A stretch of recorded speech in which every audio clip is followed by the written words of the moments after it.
So how about we'll start off with the Nembutsu, and as usual, with this sense of gratitude for all the things that take care of us, for all the people who put up with us, and that kind of thing. Nammandava, nammandava, nammandava, nammandava, nammandava, nammandava. Excellent. Thank you very, very much.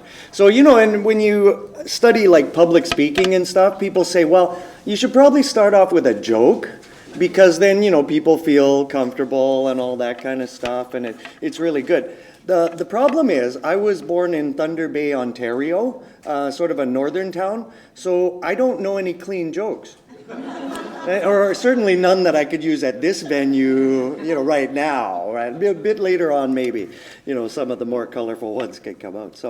So if you don't mind, I'm going to borrow from another culture that I have access to, which is the sort of Asian/Japanese culture, which tends to start off with an apology.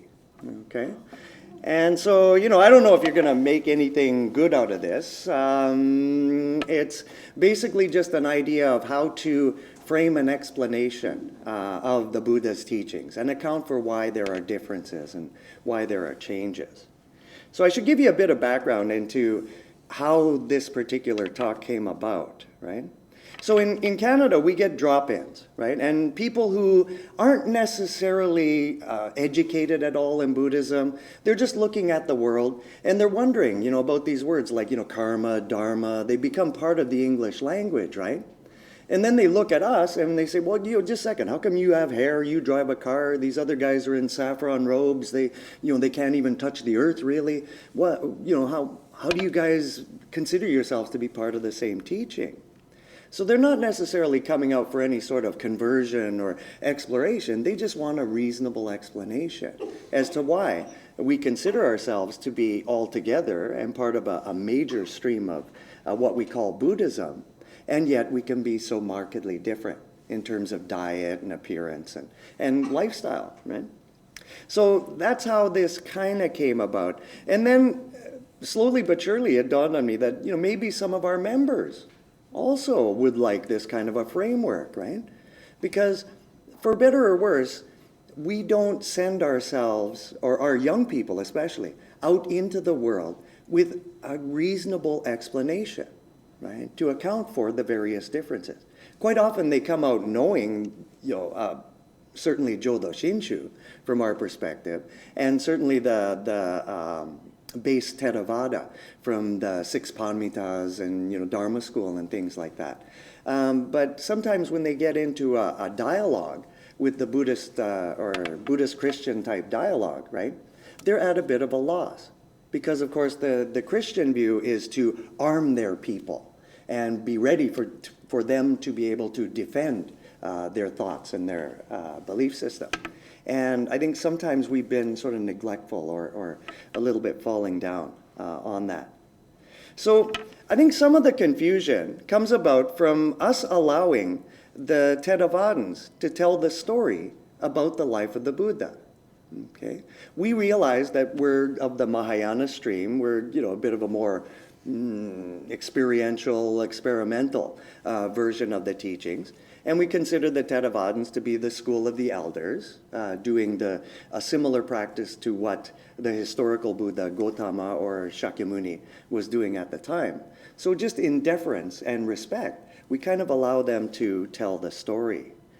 But I don't know. I don't know that that's worked out, quite as well as it possibly could, right? So this is an attempt, really, to explain the Buddha's teachings from a more lay-oriented kind of perspective, right? So a lay-oriented interpretation of the Buddha's life would be predicated on the fact that the teaching spent some 400 years in an oral tradition before being written down. And given our own experience of human nature, most of us can readily admit that as a story gets told and retold, certain accretions and things fall in. Like many of you are professionals, right? So you've done that, what would you say, that experiment where somebody tells a story and then it goes to the next person, goes to the next, and by the time it gets through 20 people, it's an entirely different story because everybody's added their own little spin on it and their own interests, and that's entirely natural. That's human nature, right? So when the primary purveyors of the traditions are based in a practice-based, hierarchical system, it's almost expected that the house leaver, or the person who sacrifices something like a home life, would get precedence over the lay or the householder. This is just natural human nature. When we're driving down the road, and we see some guy with, a really hot car and a really cool girlfriend, and maybe a six-pack in the front seat, and I'm driving along in my little Toyota, I'm thinking, I hope I'm making more spiritual progress than him. Okay? Now, it may not be true, but it is most certainly what I want to believe. Okay? So I'll make it true, in my more weaker of times. Okay? So there's no guarantee, though, that the historical Buddha wanted to relegate the lay follower to a secondary path and give primacy to the house leaver. Okay? So try not to pay attention to that now, because it's pretty much done. I'm going to just be talking to you, face to face for a little while. So the Buddha is born into a historical context. Okay? The East Indian mindset, because of its yogic background and its own sort of spiritual development up until that time, had this really long conception of time. Okay? And because of various insight meditative practices, it also had a firm grounding in a lot of the concepts that we're seeing come to the fore right now. So the idea of a multiverse, the idea of a really cosmic expansion of what a human experience could be on the face of the earth. This was already there. Okay? And some of the things that the outer world thinks that the Buddha gave rise to, like reincarnation or this focus on meditation, it's not something he invented. He just happened to be born into that context, availed himself of it, and did it extremely, extremely well. Okay? To the point where other people could recognize it and gave him all the kudos for having attained something really amazing. So this idea of rebirth, the idea of purifying oneself in order to gain escape from the endless cycle of birth and death, it's already well established by the time he comes into this world. Okay? As many of you know, he's born the son of a king, and this is in the era of sort of city-states and little communal gatherings, little clan groupings that would have their own king, their own, queen and prince and that kind of thing. And these are based on clan or familial association. Many of you are aware that there's the prophecy where he is going to either become a leader of men, and he'll greatly enlarge the land holdings for his particular clan, the Shakya clan, or if he becomes a spiritual being, he'll lay down a teaching that will benefit all beings throughout time and history. And of course, his father being a pragmatist, right, looking upon his son and the future king, but right now a prince, of course he wants his son to become a great leader, right? Because that's the whole idea, right? Enlarge the clan holdings, bring honor to the name, do all that kind of stuff, right? So he deliberately shields him from any painful or discomforting experiences that might cause his heart to open and maybe set him on a spiritual path. At the same time, this young person is somewhat deep. Right? There's a very famous story of he's watching a farmer plow a field. And when you plow the field, of course, grubs and earthworms and other things come to the surface, right? And there's this bird flying around, and it swoops down and picks up this grub. Right? So for a majority of us, living in the current time period, we think, hey, good eyes bird, right? Way to go. And we even have sayings like the early bird catches the worm, stuff like that, right? But he looks upon this situation and says, does everything have to kill in order to live? Okay. So at the very beginning, he's obviously a little bit deeper than, myself, right? Just a little bit more pensive and a little bit more insightful, right? So as a future king, he's trained in all of the military arts of the time, archery, horse riding, fighting with swords and stuff like that. And apparently he's pretty good, right? And of course, we expect the history to say that he is pretty good, because, you don't want your king to go down in legend as, the guy who couldn't really ride a horse. So we expect the writings to say that he was fantastic at archery and, all these other things. So as Gautama is getting older, his father notices this more pensive and introspective side kind of coming out. And so he arranges to have his son marry. The idea being, once you have responsibilities and things, once you get, tied to this world, you'll just forget all that sort of deep stuff, and you'll just focus on what's right in front of your face. And uncommon for this time period, the couple goes 10 years childless. Okay? This is back in the days when, you really didn't know how long you were going to live, so you married in your teen years and you had a few kids out before you were 20, just in case, right? Just to cover all the bases, right? At the same time, he's still got this underlying thing about there must be something more here. It can't all just be going to these pleasure palaces and, learning all these manly arts and, seeing dancing girls all night. There must be something more. So then we have the idea of the 4 leavings. And he deliberately crosses his father's wishes and goes outside of the particular castle that he's at. And of course, he sees an old man. Right? And he asks his charioteer, what sort of being is that? Right? 'Cause in theory, he's never seen an old person at all, right? And the charioteer goes, well, I mean, that's an old fellow, and, we're all going to get old. And he goes, even me? No, yeah, it happens to all of us, right? Well, I mean, even the people that I love and care about? No, yeah, it happens to all of us. Right? So the next evening he goes out and he sees a sick man. And because of his upbringing, he had never seen anybody in, excessive sickness. And so he asks the charioteer again and says, hey, what sort of being is that? And the fellow says, well, he's, a little bit old and he's a little bit sick. And, it's probably going to happen to all of us, sooner or later. Well, like even me? Yeah, it happens to all of us. Well, even those people that I love and care about? Oh, yeah, of course. So on the 3rd day he goes out, he sees a funeral procession, and he has to encounter this idea of death. And once again, even me, even all the people that I love and care about on the face of this earth. And the guy says, of course, that's the final destination for anybody who takes on a physical existence. So on the 3rd night, and we have to imagine that this is after 3 nights of successive, realizations, things that he had never even conceived of, are all of a sudden placed right before his face, and he cannot avoid them. Okay?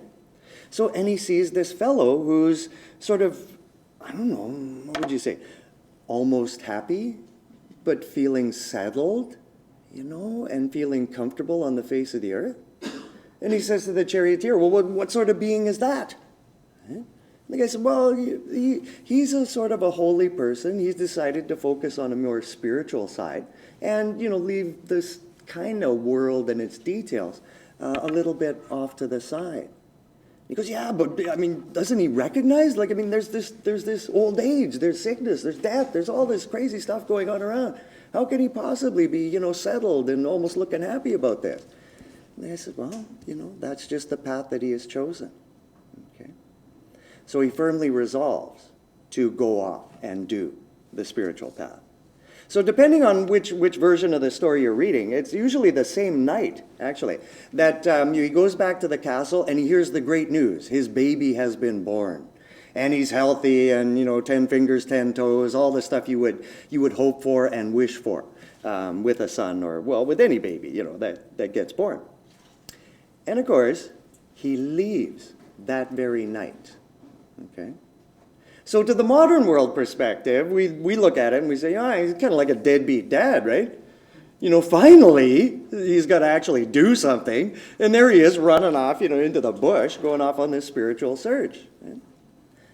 I would offer to you, though, he probably knows that he's one of the few people that can pull this thing off. Okay? He recognizes not everybody could just wander away from a new baby and a wife and expect that they're going to be okay. Right? He was raised by his father within a castle system. So he knows probably dad's going to be even nicer to his grandkid. Right? He'll be even a better grandfather that he was a father. Who knows, right? And what are people going to say in the court? Even if they don't like his wife, she's the mother of the future king. They're not going to be able to do anything to her as long as she, toes a reasonable line, lives a reasonable life. There should be no problem. Right? We also have to set into context, there weren't 7 billion people on the face of the earth. Okay? So he is able to be found. There's some guy wandering around in the bush with, a loincloth and, hair sticking out all over the place, telling this story about how he used to be a prince, but is now a pauper by choice. Okay? They tend to stand out in people's minds. So let's say, his dad is out, doing some kind of official coronation or, some kind of ceremony or something, and the horse bolts and he falls and breaks his legs. So, okay, the neighboring clans are all looking over like, ooh, the Shakya's king is sort of, incapacitated. Maybe we could, get some land here, right? In theory, he could be found, come back, fulfill his role, and then when his dad is healed, just go off and continue his spiritual exploration. But very few people would find themselves in that situation. Yeah. So he eventually leaves, spends some 6 years learning from the best people of his time, and he attains some pretty lofty and blissful states. But even these, he finds that they don't tend to last. I can attain a state of bliss. At the same time, I still have to come back here. So it's not lasting and enduring. It's an answer, but it seems to be a provisional answer. So he gets off into the aesthetic route, okay? And according to the records, he gets down to even like 1 grain of rice a day. There's scriptural passages where he goes to rub his belly and he can feel his backbone. He runs his hands through his hair and big clumps are coming off because he's just malnourished, really. And he comes to this idea of a middle way, okay? Because he decides, I don't even remember why I came out on this journey. I sit in meditation and I'm so bodily depleted that I just, fall over and fall asleep. This can't be getting me anywhere, really. So he comes out with the middle way, right? Not so much comfort that we wind up distracted, but not so much hardship that we become unable to practice at all. Okay? And he resolves to sit down and never get up until he actually has an answer. And there's some pretty excellent descriptions usually in all records where Mara sends his girls to tempt him with distraction, and then there's a sort of scary and final attack, and finally he sees his ego for what it is. And boom, he is enlightened. Right? So one of the problems that I find, when people wander into the temple, they're very common with this idea of enlightenment. So I feel the need to explain it to them, but then the problem is, I'm not enlightened, right? So, and even the historical Buddha admitted, you can't just do this with language. It's something that the person has to kind of experience for themselves. So, just for fun, I'm going to coach you through a diagram that I think, or I've found it to be, one of the best ways so far of relaying this state of being enlightened. Okay? So, let's pretend, just for arbitrary sake, sorry, wrong one. For arbitrary sake, this is a line delineating 2 separate worlds going on at the same time. Okay? So the top half of the diagram is our real world. So it's got time and space, tends to be rational, tends to be linear, and value the individual quite a bit.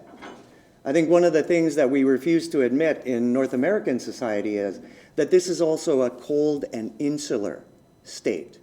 Okay? It's fine when we're young and healthy and we're running around, going to university, making friends, all that kind of stuff. But as time goes on, we become, let's say, encased, and divided from other people. And all of a sudden, the outer community becomes a very needed thing. It's not just about the individual anymore. Okay?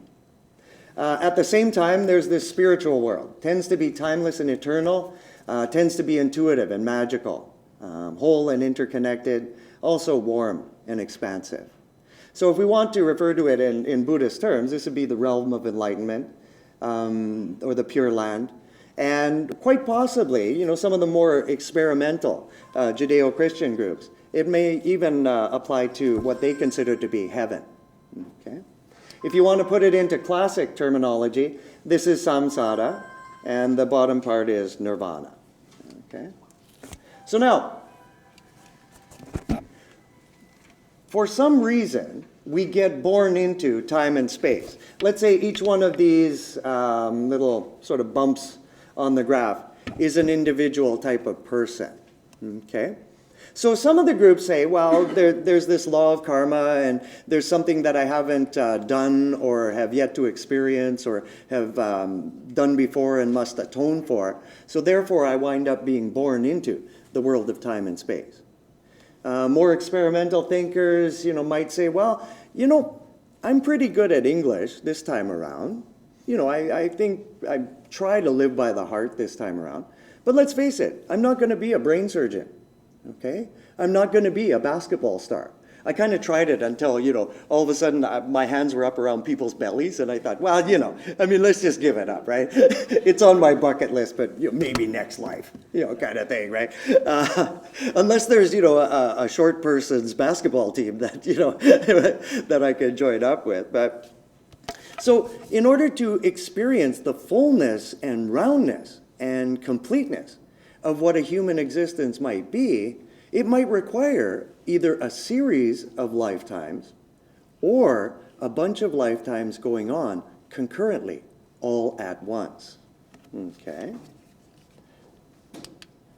So, we get born into time and space. This is where all the delineations come in. So we take on a gender.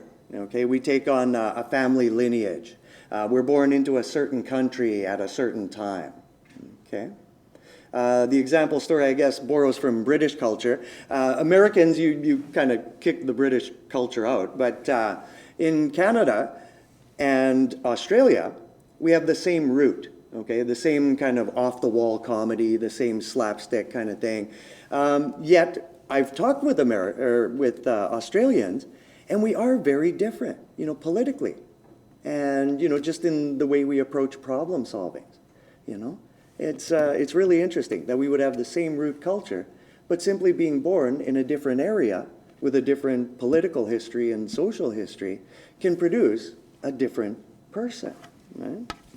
So anyway, the unfortunate part about all this, though, is as soon as we come into time and space, we also get this ego. And this is the very childish kind of part of ourselves, right? This is the part that wants to believe that, I'm the center of the universe. And you're important and you're wonderful, you're all great people and everything. But when push comes to shove, no, I really am the center of the universe, right? Okay. So, some groups say that we can go beyond this, okay? And they're kind of on this end of the spectrum, that one can be fully enlightened on the face of this earth. So the idea is that the spirit world is always in contact with us and always a part of us, okay? And if we can get rid of this ego thing, then our connection to this timeless and eternal just becomes that more strong, and there's no obstruction to it. For us in Jodo Shinshu and the Mahayana, we tend to accept that the idea of practice is to be more like this diagram here, where all we're really doing is trying to open up parts of the ego, so that more often than not, we have access to this timeless and eternal sort of source of support as we walk through this world. One of the things that I would like to suggest that you think about is that either way, since this connection to the timeless and eternal is indeed always there, even if one doesn't go on a spiritual search per se, there are going to be times when the mystical world kind of takes over or reveals itself within your life. By the time I was 30, there were probably 3 separate occasions where everything just seemed a lot more bigger, right? And at that time, I wasn't looking for enlightenment. I wasn't, thinking about becoming a minister, or the first 2 times anyway. I wasn't necessarily thinking about becoming a minister. They were just things that happened, okay? Because this timeless and eternal connection is very much a part of us. Now, the problem is, most of us, that's a huge responsibility, right? I have this timeless and eternal existence. So most of us just kind of try and laugh it off, right? We say, well, I shouldn't have had so much to drink last night, or, maybe that, leftover taco, I probably should have just left it till the morning instead of, having it at midnight or something like that, right? So we make light of it. But it's actually the timeless and eternal coming into our lives. And then the whole idea of Buddhist practice is to try and encourage this connection. So when we say things like, no ego, it doesn't mean that, we're kind of a brainless drone and it's like, oh, stand over here. Oh, okay. Here, buy this. Oh, okay. Okay? It's just that the childish side of ourselves is put off center stage and it's replaced by something a little bit more grounded, a little bit more warm, a little bit more, let's say, interconnected. Okay? So this would show us the basis for all Buddhist morality, right? Even though this person seems to be outside of me, I know at my heart of hearts that this person is a piece of me. Whether I particularly like them, like their attitudes or their lifestyle or anything, or not, okay? Because we are united by this green part that is part of us all. Okay? So that accounts for things like mutual respect and understanding as being a primary part of the Buddha's teachings. Okay? So now we're going to go a little bit wider. In the end, this should come to some kind of a mystical explanation, but we're going to take it in stages. So now, imagine that each of these bumps is any sentient being. So the animal world, the vegetable world. Okay? And this accounts for things like, frugality. Supersize me? Really? Do I need to?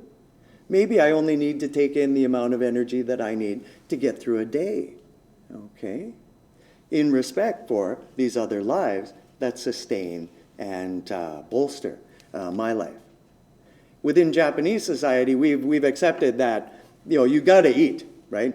And during those, war-torn periods, you didn't really have a choice, okay? If it didn't scratch you before you ate it, you had to eat it. And it didn't matter whether it was a vegetable or, at times after World War II, people were sucking on rocks, right, to get through a day, to quell their hunger pains. So they don't really have the luxury of having had this, I'm going to choose what to eat kind of thing. It's just there. So their way to come to terms with this is to say, yes, I'm stuck being a physical creature. I must eat. I must take life to power my own. But therefore, I am going to live a decent life and a life that does honor to these other lives that have given themselves so that I could be here and express my opinion and enjoy my friendship with other people while I'm here. Okay? So, now we have to take it even further. And this is where your imagination has to come in. So you have to imagine it in what we call the 10 directions.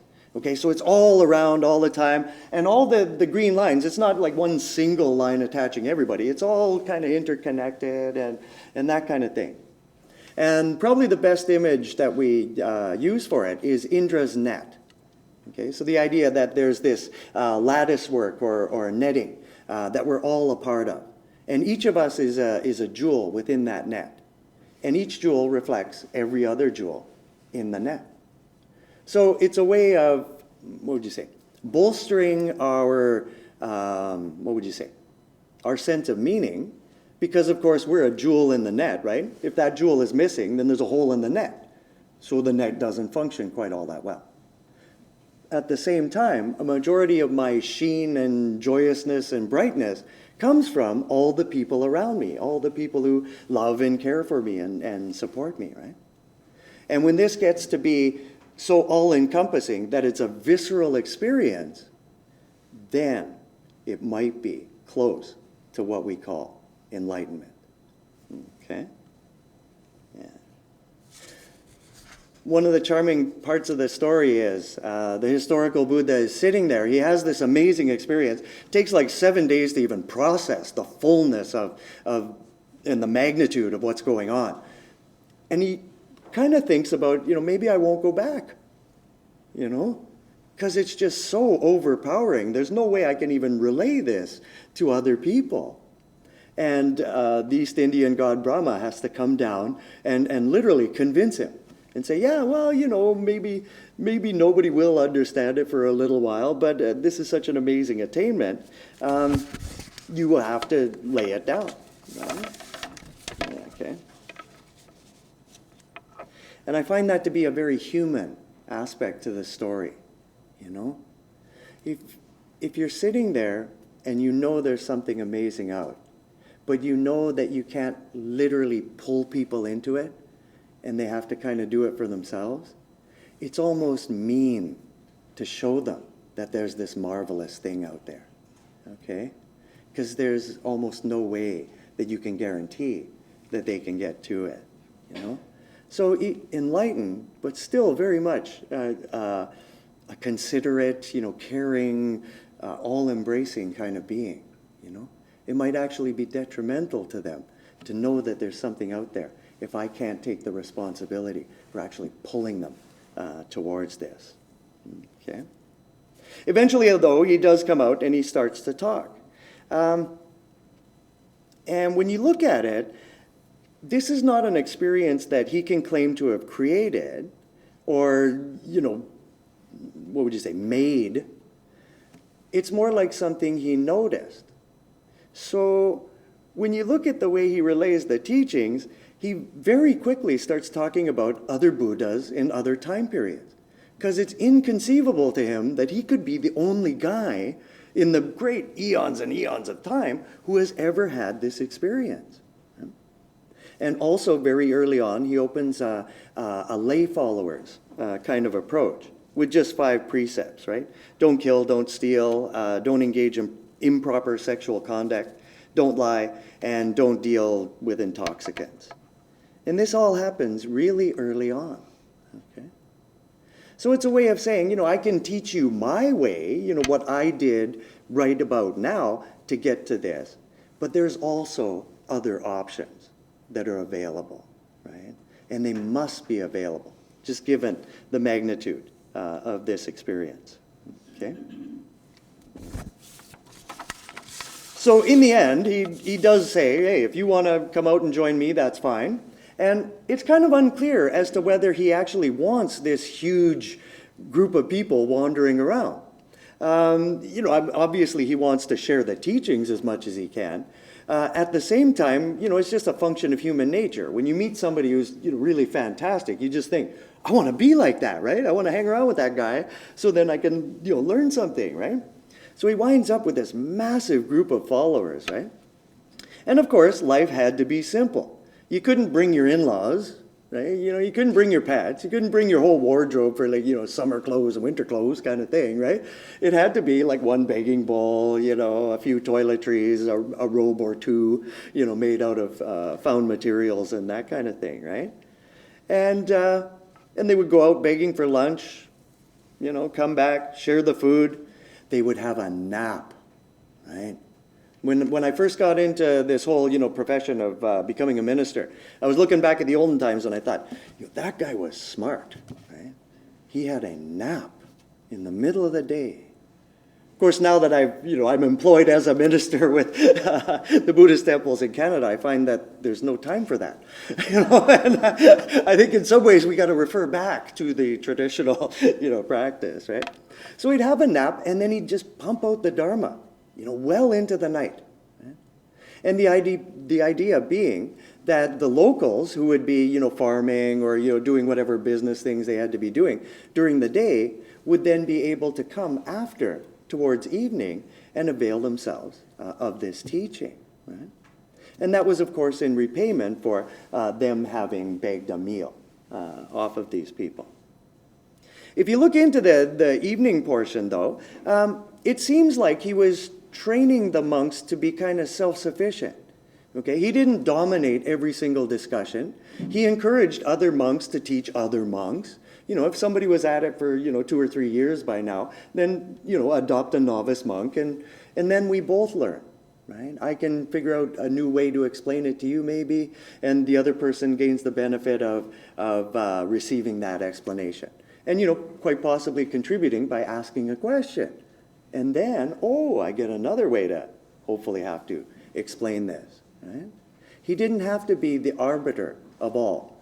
There are some sutras in which it's a trusted member of the community, and he just certifies it. He says, hey, write that down. That's worth knowing. Not all of them are given by the historical Buddha, yet we consider them to be scriptures and consider them to be the teachings. He also encouraged people to go to other areas and learn their language, and maybe even adopt or adapt things. Right? So let's say we were talking about veterinary care in India, and they have elephants, right? And they're just great creatures, right? You can train them to do things. What would take 6 guys with hauling a cart across the thing, you could just hook up an elephant and he just moves all those rocks off to some other place, right? So in that case, when you say, we should take care of this elephant, it's a very easy idea to get across. But let's say you go over to, Korea or something like that, where they don't have elephants just wandering around. And you start talking to a farmer and you're telling him about this thing with, big floppy ears. It's larger than his house, right? It's got something on its face that, is a nose, but it operates like a hand, kind of thing. The guy's going to think, you have a lot of charisma, but you might be like crazy, huh? Right? And this is before the internet, right? Nobody was like, that's an elephant or anything like that, right? But if you change the story slightly and you start talking about ox, an oxen or something like that, all of a sudden the farmer has to think, I plow my field. When she gets older, we eat as much as we can. We use the leather for something else, right? Yeah, maybe I should take care of her. If she gets a scratch or, some accident happens or, her foot gets, say the hoof gets, kind of jagged or something like that. Yeah, all of a sudden, veterinary care all of a sudden gets a little bit of respectability. The Buddha dies at 80 and specifically not naming a successor. Right? And this is a deliberate attempt to make the monk group responsible for itself. Okay. Now, eventually the group does call in Mahakassapa to be a successor, but it doesn't seem to be part of Gautama's plan. It's just that, once again, they're a group of people and they would like to have a leader, and so, they do call this fellow in. So, a lay follower's interpretation of the Buddha's life would stress the following main points. The Buddha fulfilled all his familial and societal responsibilities before leaving on his spiritual journey by having a son. Okay? So all the bases are covered. The Buddha taught the only path he knew, but he also opened the door to other possibilities by including a path for householders early on in his teachings. He allowed other people to teach each other through discussion, essentially training them to be future leaders and making them responsible for their own development. And at the end, he did not choose a successor. And he dies with the encouragement, make unto yourselves a light, right? I've given the best of the teaching to you. You keep it as part of your heart, and then, we'll just see what happens. Okay? So, just for fun, and here's where it kind of gets historical. So, 1 year after the historical Buddha dies, there's what's called this first council. And all of the sutras were agreed upon, the rules for the monks and nuns were set, and these were preserved in an oral tradition. Okay? So the very fact that this occurred indicates that there was at least an acknowledgement that the teaching contains within itself a method for change, growth, and development. 100 years later, there's what's called the Second Buddhist Council, and by this time, there's obviously a kind of schism within the Sangha, or the group of followers of the Buddhist teachings. So the idealists, the Mahasangikas, later called the Mahayanas, had a difference of opinion from the more traditional group. Okay? And we call this a schism, but they haven't really delineated yet. There's still one group of people, practicing and living together, but there does seem to be this divergence in point of focus or opinions. Okay? So the old version believes that the only attainment that we can verify is the historical Buddhas or Gautamas. So even if he talks about other Buddhas, we should probably stick to the path that we know. So if you notice, this style of thinking can become pretty retentive pretty quickly, right? Only those who have the wherewithal and opportunity to be able to leave their homes and responsibilities have the potential to become enlightened. Right? An opposition to that, what becomes the Mahayana, they consider the power of the Tathagatas is unlimited, the life of the Buddhas is unlimited, right? Two main aspects that can be seen in these teachings is the true Buddha, who is omniscient and omnipotent, and the manifested forms through which he liberates sentient beings through skillful means. So later on, that becomes a differentiation in three Buddha bodies. So the Nirmanakaya is a transformed body that appears in time and space. So Gautama, the historical Buddha, would be one of these expressions of Buddhahood. There's a Sambhogakaya, and this is a reward body or a bliss body. So largely a clear light manifestation, but it can also be represented by symbols, like a scroll or a statue or something like that in what we see in our altar area. At the same time, there's this Dharmakaya, or the truth body. It is ultimate enlightenment, can't be visualized, limited by anything, or represented by anything at all. If we want to explain this in Jodo Shinshu terms, Nirmanakaya is anything that manifests in time and space that is Amida-like, or contributes to our growth as spiritual beings. So parents, loved ones, but also situations, challenges, successes, things like that, can be Amida-like. Okay? Sambhogakaya is what we see in the altar area, like a scroll or a statue. Any depiction of what we think Amida Buddha would look like if we met him or her in the Pure Land of Bliss. And then Dharmakaya, it just is what it is. And being humans, we need a name for it, so we call it Amida Buddha. Now watch this, it should go. Yay! See? Not totally useless, but just seeming like it. There's a difference. So one of the things that we neglect to, kind of focus on is the idea that the Buddhist teaching could have died out. Okay? This is the era of, little kingdoms and fiefdoms, and just because one king wants to, be Buddhist or wants to honor the Buddhist teaching in his area, there's no guarantee that his son coming up is going to say, yeah, I want to do that too. There's entirely the possibility that he says, I'm not my father, so I'm going to side with these Zoroastrians, because they're really neat too. They're a great group of people too. Just to delineate, okay?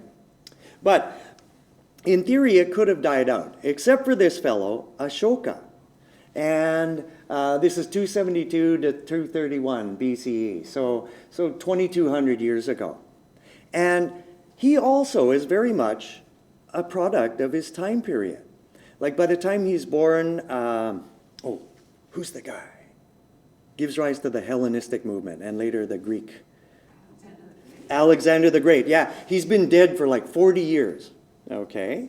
And then the Hellenistic movement comes up, the whole Greco-Roman thing comes up, okay? It seems to be a time period of people amassing huge amounts of land and just uniting it through largely war and, some conniving, some, business dealings, but just uniting huge tracts of land and calling it countries, okay?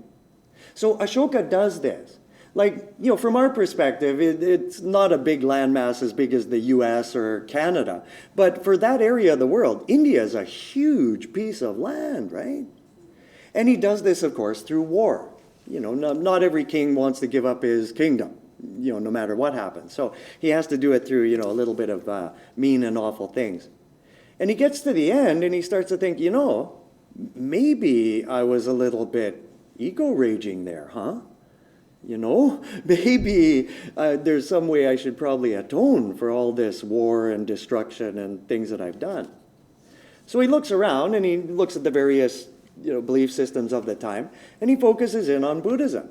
He says, okay, what's going to make this right is creating a reasonable, caring society, right? And then hopefully that will atone for all of this destruction that it took to get me to this point.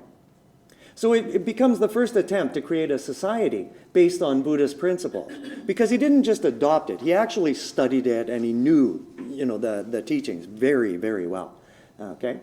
And so all the things that we pat ourselves on the back for having now were there in Ashoka's India at that time.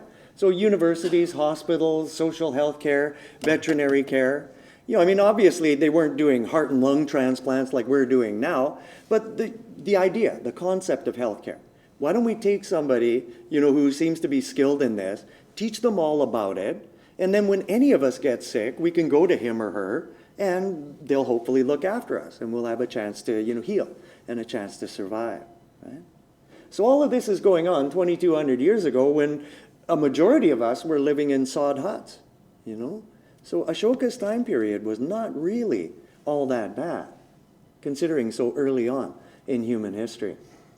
So because he knows about the teachings and because he is the main guy, the two groups are kind of splitting apart right now. And so they ask him to be the arbiter.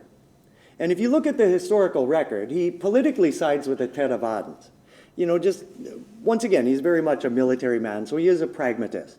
Right? This is the one enlightenment that we can verify.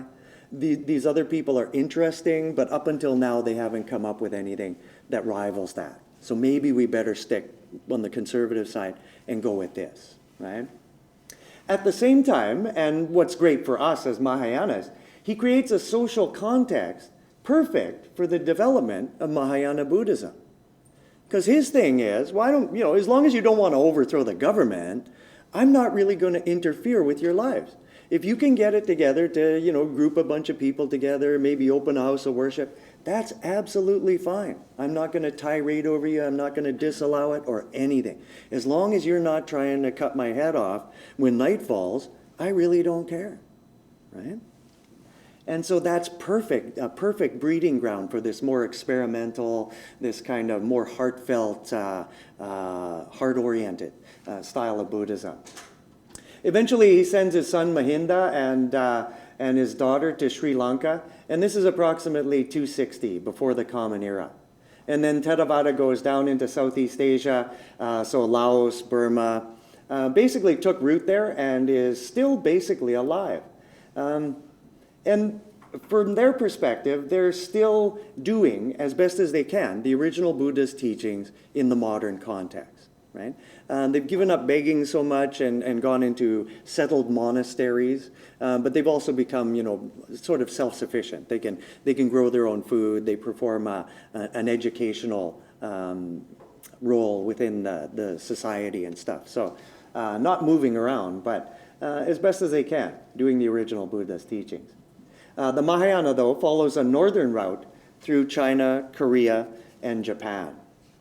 And a lot of its extension into China has to do with the Han Dynasty. This is a massive 400-year time period in which one specific group rules over China, and especially the northern part. So the Silk Road, this massive trading kind of cultural exchange, really long spans of road, right, went from the Mediterranean to right into the core of China, is open, and it's also protected, so secure, for 200 years. And Buddhism is essentially a nomadic, kind of religion. We don't mind wandering over the next hill and, breaking bread with the next group of people. So, of course, it wanders into China because of that. Okay. So when when Buddhism goes into China, this is basically at the turn of the Common Era. It had to encounter an entirely new environment and a country with a strongly nationalist vision. And also, it has these two fully developed kinds of thought that's there, okay? So we look at, China now, even by this period, they have a conception of themselves as a distinct cultural unit for 2,000 years. Right? In the modern day, they consider they have 4,000, I think it's 4,030 years or something of history. Okay? So entirely different than a country that's forming and just being created. These guys already have a sense of who they are. So Confucianism dominated their political and cultural lives, and Taoism gives them this sort of intellectual and mystical, kind of artistic sustenance. I should be honest, when I first went over to Japan studying Buddhism, I wanted to dislike the Confucian idea, because it just seemed so regimented. Every little seat has to face a certain way. Every single thing has to be absolutely perfect. Or else the pillars separating heaven and hell are going to fall into disarray and it's going to be chaos, and all this crazy stuff, right? So, to me, that just seemed a little bit overblown, perhaps. But that's just my character coming out. There was one really charming part there, though, that was totally unexpected. So the idea was, if the emperor is a good person, right? If the pillars are strong and heaven and earth are indeed, separated and there's no confusion, then line up and follow the rules, okay? But if the emperor leads us into some, kind of wartime experience or, just leads us into really bad decisions and things are getting a little bit crazy, we have the responsibility to depose that emperor, right? It is our social responsibility to each other to instill the next emperor or the next version of what the government is going to be, So I found it really, really interesting. It was totally unexpected that there would be this other side. And it explains kind of the paranoia of soothsaying within Chinese culture and the various empires, right? Because it could be anything, right? A drought. If the people are a little bit, antsy and maybe I'm not such a great guy, and all of a sudden there's like a 3-year drought, they may take that to mean this guy has led us down a merry path and we got to instill the next, dynasty coming up, right? So they wanted to know everything about what climate was going to be, predicting eclipses and things like that, right? Anything that they could get on top of, they would certainly make use of, okay? Another thing that comes in and has an effect on the teaching in China is the southern and northern dynasties period. So the north gets overrun by a nomadic group of people. And what that does is it essentially weakens the Confucianist hold. Okay, because their whole idea was, social order, expectability, predictability, everything's going good. So as far as they knew, they had maintained all the social rules and had appeased all the gods and all the elements and things like that, yet they were still overrun by this other group of people. So Confucianism was greatly weakened in this time period. And Buddhism flourished. Up in the north, these nomadic people didn't necessarily have a religion of their own. There was nothing really strong. They said, look, we're new here. This Buddhism thing is new here. We're going to support these temples. The people who had fled down into the south, they could either live lives of, dissolution, and just reading poetry and drinking beers, or they could get into Taoist beliefs and Buddhist beliefs, so meditation and the whole, flourishing of the arts thing. And so Buddhism did very, very well in that time period, okay?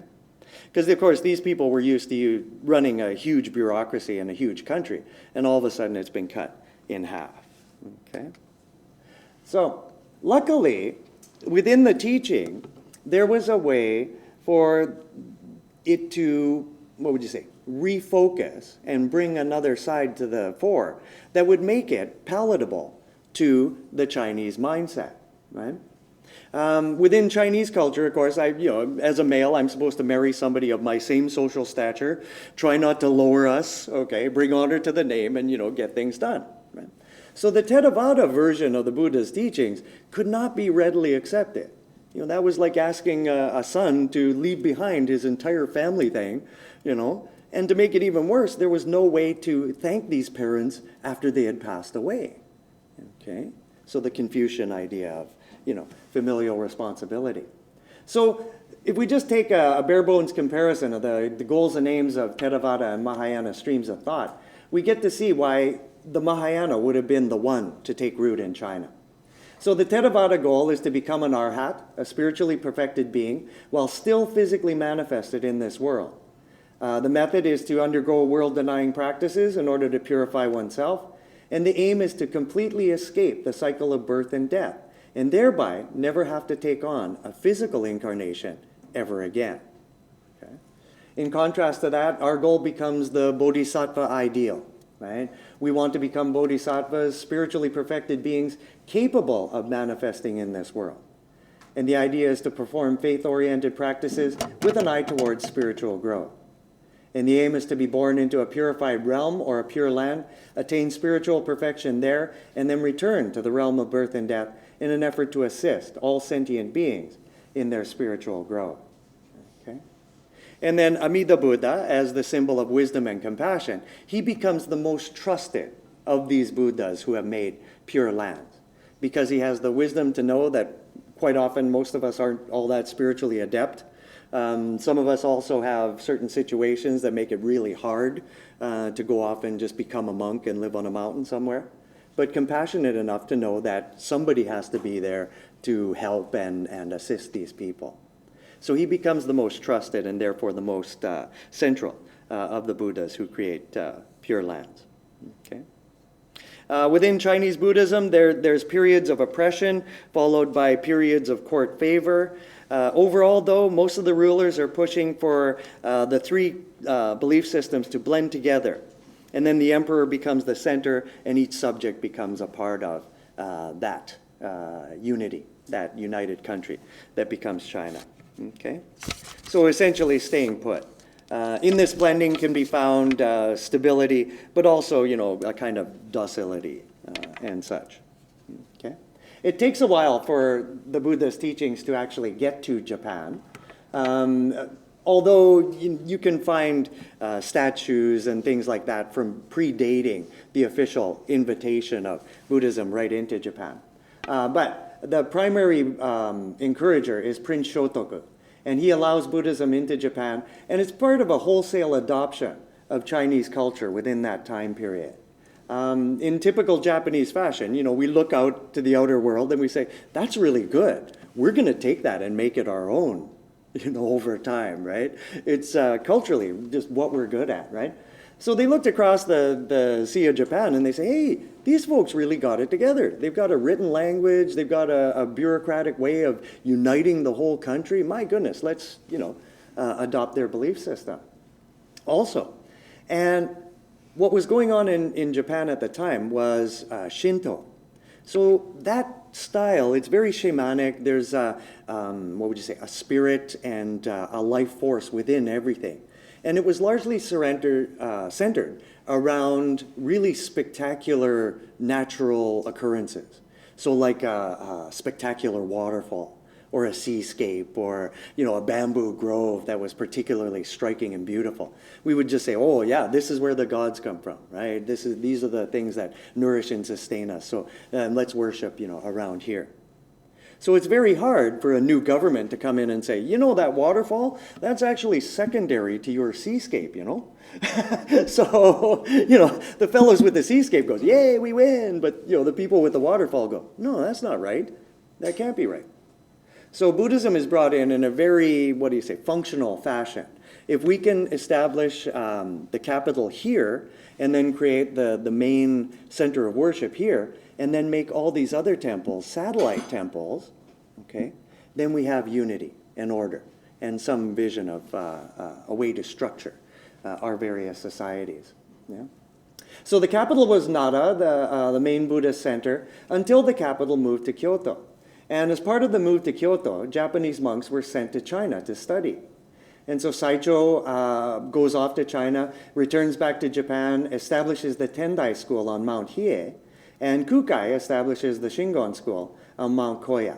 And these were considered to be the most recent developments in Chinese Buddhism at that time. And when you look at the Tendai school, it's very much an attempt to, kind of bring together a myriad of practices. It's very collegiate.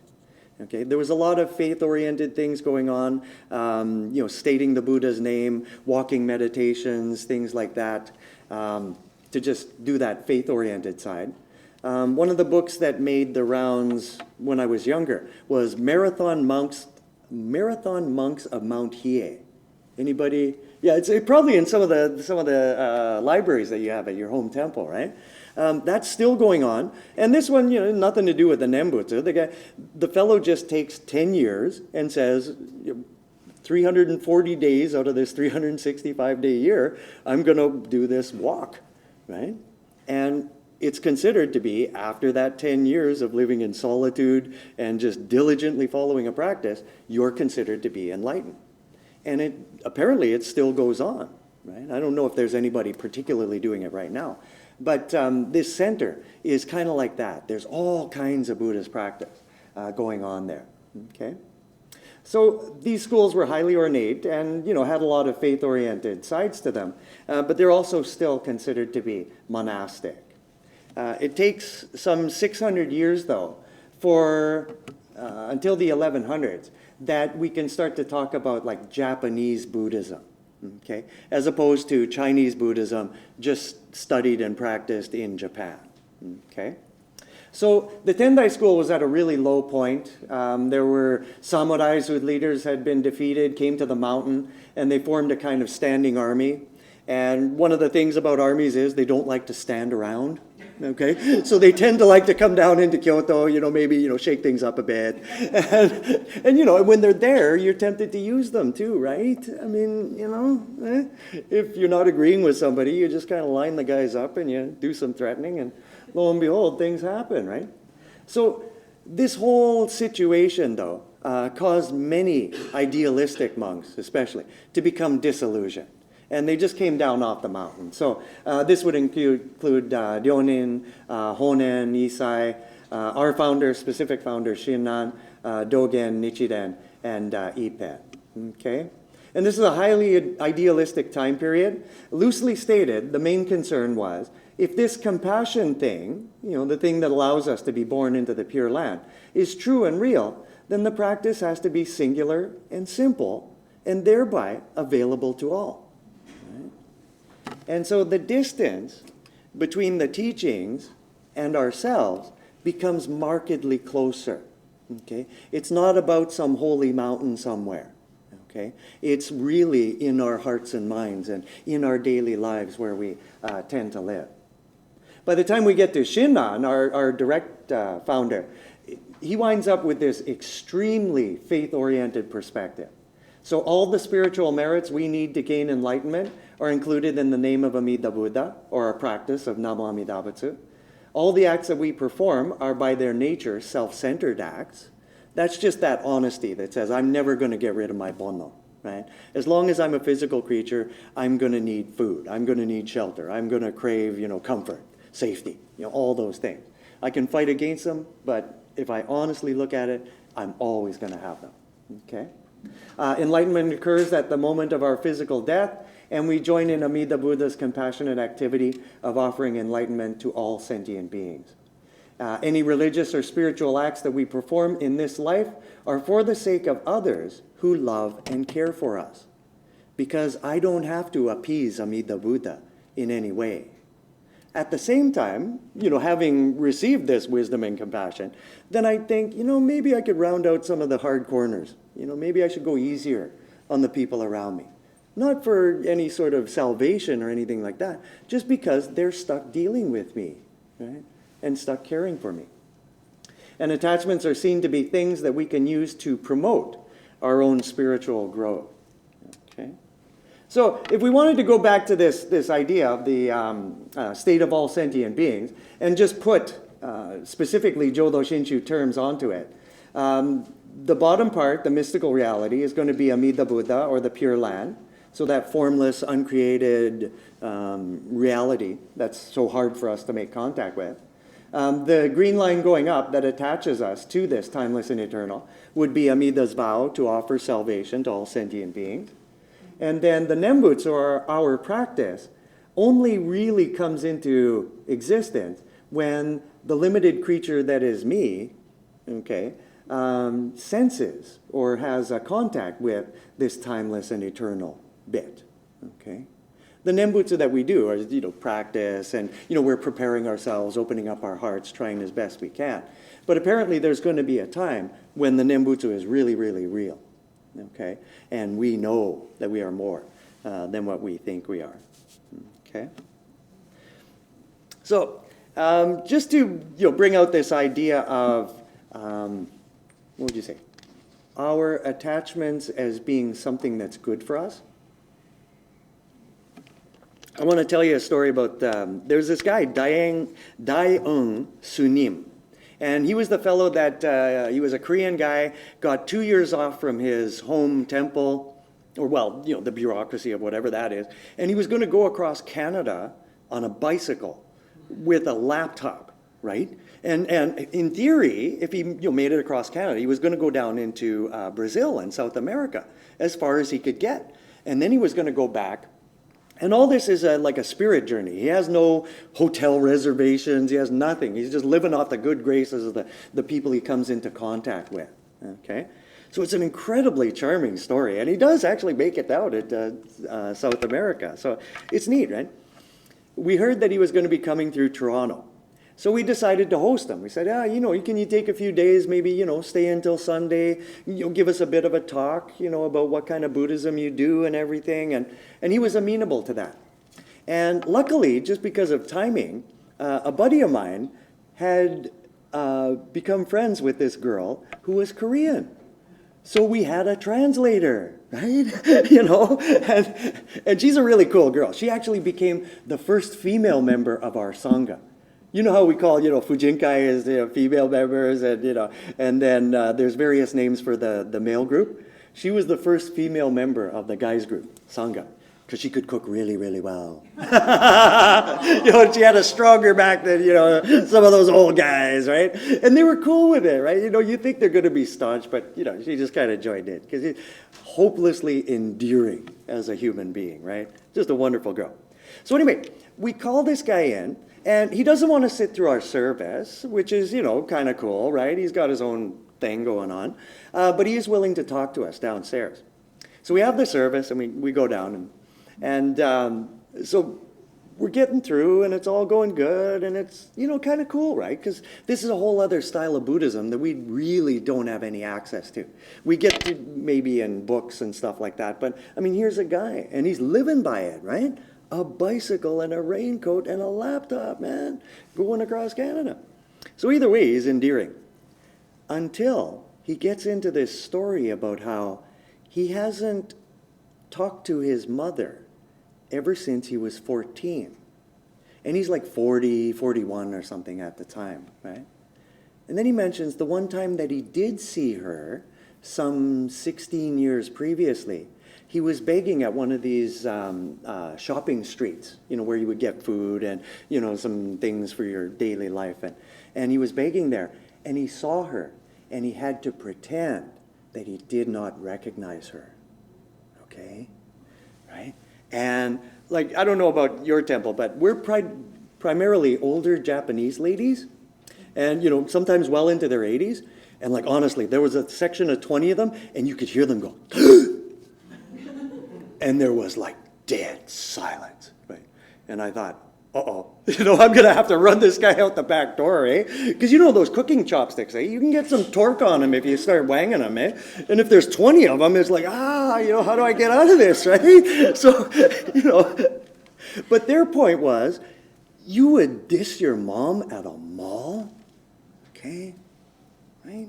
It's okay when we're teenagers. We all did it. And those of us who are, parents now and, our kids are a little bit older, we know that our final revenge is we get to embarrass our kids in a mall. That's what we live for, man. Where are you going? I'm going to follow you. Yeah. That kind of thing, right? But so from his perspective, this is entirely correct, right? He has to treat every woman as being exactly the same. There's no way he can give precedence to a female simply because she gave him birth, okay? So, any older female, you're going to consider them your mother. Any female that's the same age as you, they're the sister. Anybody younger, oh, that's, my daughter. Idealistic, yes. But the trick is, can you live by it, right? And that's not the way that I experience the world, okay? The only person who ever phones me, the kids have done it once, but the only person who ever consistently phones me, and it's always during our national AGM, just because of timing, end of April, right? That's when we have our AGM in Canada. So the only person who phones me consistently is my mother, right?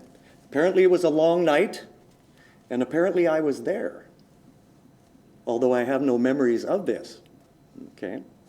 So let's say there are some people here who I have massive amounts of respect for, just for what they've accomplished within the teachings and what they continue to do for Jodo Shinshu in America and for all of us and to deal with the teachings worldwide. There's people here that, I've grown incredibly close to, just you're endearing as a group of people, right? But let's pretend there's some kind of, tsunami coming or something. This is the last helicopter going to be flying out of Berkeley. And, we're all running, and I got my mom, and you're ahead of me. I will push you, okay? There is no doubt I will push you, okay? And that's not because I don't like you, because I don't respect you, or believe in your human dignity, or anything like that. It's just I'm concerned with other things. Once my mom is on, then it's all fair game, right? Oh, go right ahead. Hey, push back. There's more people out here, what the heck, Okay. And I may even apologize, Al, sorry about that ankle thing, eh? But, right? But that would just be the way it has to be, right? Just from the human heart perspective. My sister and I, we're half siblings, and her father was an alcoholic who married my mother when I was 5, right? So we had adults, let's say, let us down quite a bit, okay? So just between us, and it was a sort of handshake agreement, we just kind of fell into it. We were always going to be honest with each other, okay? So of course in our teen years, this was not an easy thing to maintain. There were some rocky roads, I'm a bit of a domineering older brother, and, she can play victim occasionally, and, right? And we would call each other on it, right? Over the years, the relationship has gotten much, much better, but especially during our teen years, there was some pretty rocky times, just from trying to be honest and approaching each other in that fashion. So, if you say, well, okay, from my perspective, there's no reason why I necessarily have to practice, right? If we look at the pop Buddhism that's out there, I'm already a Buddha, I shouldn't be worried about it. I could start next week, next month, next year, okay? If you look at it just from my experience of the days, especially here, I get to meet some people that I get to, write critiques on their essays from. I get to hang out with a whole bunch of people from all over America. First trip to this center. So yesterday was great. Today, you're sitting there politely, even though I'm boring you to death, but great day. I have every expectation that tomorrow will be a great day also, okay? So where's my incentive for practice? Where's my incentive for rowing that boat? But if you tell me, oh, the things that you learn by nourishing the Nembutsu in your heart and extending your heart to other people and allowing them to influence you, these are things that you will be able to apply to your relationship with your sister, and then hopefully you can take those same skills and offer them to other people. Well, then all of a sudden I'm more inclined to row that boat, right? Okay. So this is where the Theravada sees attachments as something to be avoided at all cost. Within the Jodo Shinshu stream, we see attachment. If properly understood and properly applied, it can lead us to further growth, things that we might not have even expected, okay? So we want to get rid of the nitpicky attachments, of course. But the ones that we can't get rid of, the ones that nourish our lives, if we properly understand them, then they can actually contribute to our, development as reasonable creatures and hopefully civilized human beings on the face of the earth. Yeah. So that's pretty much the end of that. And, any questions? I'm not sure how long we went. Are we still within the time period? Yeah, it's really great. Sensei, because they can ask questions, have a little break for our next event. Cool, cool. Thank you. Any thoughts, questions, compliments? Oh, man. So did the Korean minister say anything to his mother at all? Or? Oh, I would assume not. I would assume not. Because that's, of course, his practice, right? So, yeah, and it's unclear. Like, she, of course, wouldn't have recognized him because he's, 30 years old at the time, and she last seen him as, a young kid, really, right? But he recognized her. And for me, it would have been gut-wrenching, man. I just, please forgive me. Oh, yeah. I owe you 14 years of birthday presents, Mom. Kind of thing, right? Oh, man. Yeah. But I don't think, he's still very committed to his practice. But it's an incredible story, too. That idea that we can.